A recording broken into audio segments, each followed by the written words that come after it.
আসছি জেলায় জেলায়, আসছি পাড়ায় পাড়ায়। আপনার চারপাশে ঘটে যাওয়া খবরাখবর তুলে ধরবো আমরা। রাজনীতি থেকে বিনোদন, আবহাওয়া থেকে অফবিট, সব ধরনের খবর তুলে ধরবো আপনাদের।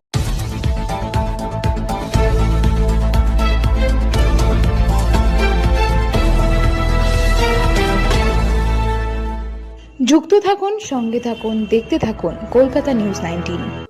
নমস্কার, আপনাদের সাথে আমি দিশা। কলকাতা নিউজ 19-এ আপনাদেরকে স্বাগত।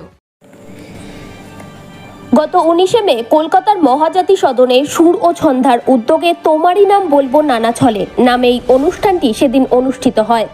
সেদিন সম্মানীয় অতিথিদের মধ্যে সংবর্ধনা জানানো হয় যাদের, তারা হলেন বিশিষ্ট চিকিৎসক ও বাঙালি প্রেমী সমাজসেবক ডাক্তার পার্থসারথী মুখার্জি, পশ্চিমবঙ্গ সরকারের প্রাক্তন প্রশাসক গৌরাঙ্গ বিহারী রায়, নাট্যকার, বাচিক শিল্পী ও শিক্ষক কাজল কুমার সুর, মহাজাতি সদন অথি পরিষদ সচিব নুরুল হুদা সহ বিশিষ্ট ব্যক্তিবর্গরা।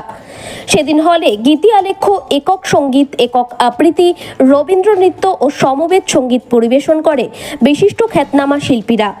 সেদিনের সমগ্র অনুষ্ঠানটি সঞ্চালনায় যারা ছিলেন তারা হলেন রিতেশ বসাক, ঝর্ণা বারুই ও বিপ্লব গঙ্গোপাধ্যায় সহ বিশিষ্ট ব্যক্তিবর্গরা।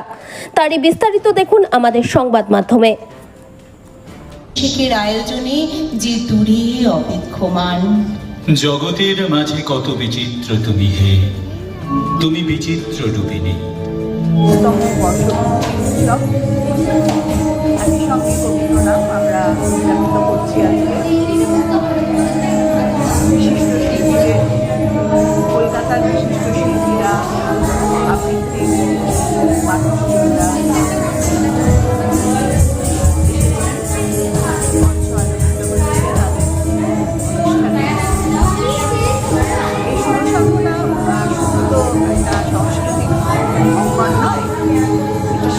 সামাজিক অঙ্গনও বটে।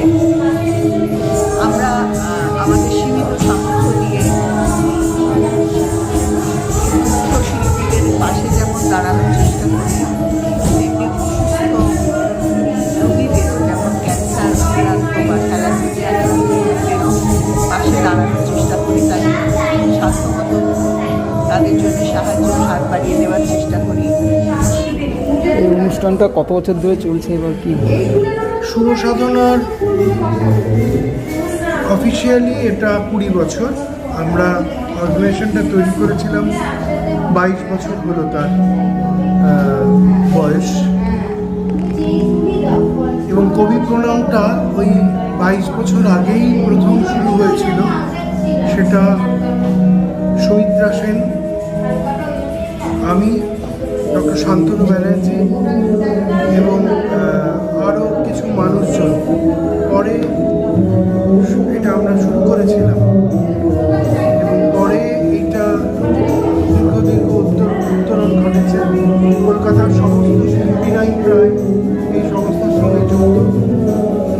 যেটা আমরা করলাম এবার কবি প্রণাম অনুষ্ঠানে, সারা বাংলা আবৃত্তি এবং গানের প্রতিযোগিতা আমরা করেছি। তাতে প্রথম স্থান অধিকারী যারা হয়েছে তারা সুর সাধনার সদস্য পদ গ্রহণ করতে পারবে। এই অনুষ্ঠানটা কত বছর ধরে চলছে এবার কি? সুর সাধনার অফিসিয়ালি এটা 20 বছর। আমরা অর্গানাইজেশনটা তৈরি করেছিলাম, 22 বছর হলো তার বয়স। এবং কবি প্রণামটা ওই 22 বছর আগেই প্রথম শুরু হয়েছিল। সেটা সৌমিত্রা সেন, আমি, ডক্টর শান্তনু ব্যানার্জি এবং আরও কিছু মানুষজন পরে এটা আমরা শুরু করেছিলাম। এবং পরে এইটা দীর্ঘ উত্তরণ ঘটেছে। কলকাতার সমস্ত শিল্পীরাই প্রায় এই সংস্থার সঙ্গে যুক্ত। যেটা আমরা করলাম এবার কবি প্রণাম অনুষ্ঠানে, সারা বাংলা আবৃত্তি এবং গানের প্রতিযোগিতা আমরা করেছি। তাতে প্রথম স্থান অধিকারী যারা হয়েছে তারা সুর সাধনার সদস্য পদ গ্রহণ করতে পারবে।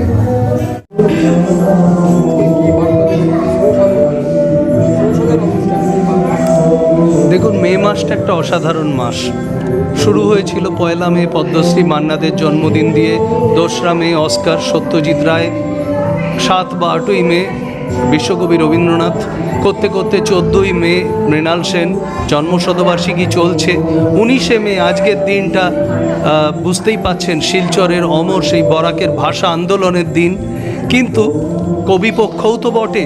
রবীন্দ্রনাথের জন্মদিন আমরা অনেক দিন ধরে করি, কারণ তার নাম আমরা নানা ছলে বলতেই থাকি। তোমারই নাম বলবো বলবো নানা ছলে। তার কবিতা, তার গান, তার গল্প, তার লেখা, সেই দিয়েই বাঙালির সমগ্র জীবনটা সাজানো হয়ে আছে। সুর ও সাধনা আজ রবীন্দ্র জয়ন্তী মানে কবি প্রণামের অনুষ্ঠান উদযাপন করছে। সর্বশ্রেষ্ঠ শিল্পীরা এসছেন কলকাতার। সেই রবীন্দ্রনাথের কবিগুরুরই দেওয়া নাম মহাজাতি সদন, সেইখানে বসে এবং সেই পুণ্যভূমিতে বসে উত্তর কলকাতায় আজকের অনুষ্ঠানটি হচ্ছে। আপনারা দেখতেই পাবেন গান, নাচ, আবৃত্তি সবই চলছে। আর মাঝে আমি যদি বলি 2 কথা, আমি আজকে যে 19শে মে ভাষা আন্দোলনের দিন, সে কথাটাও একটু মনে করিয়ে দেবো আর কি, কারণ ওটাই তো আমাদের দেশের 21শে ফেব্রুয়ারি। আর তার সাথে বাঙালির যে সংস্কৃতি চর্চা, সেটার সুর ও সাধনা একজন ধারক ও বাহক। তো আজকে সমস্ত শ্রেষ্ঠ শিল্পীদের গান, তাদের আবৃত্তি সবই শুনতে পাবেন। আমি একটা আবৃত্তি করার সুযোগ পেয়েছি, নিশ্চয়ই করব।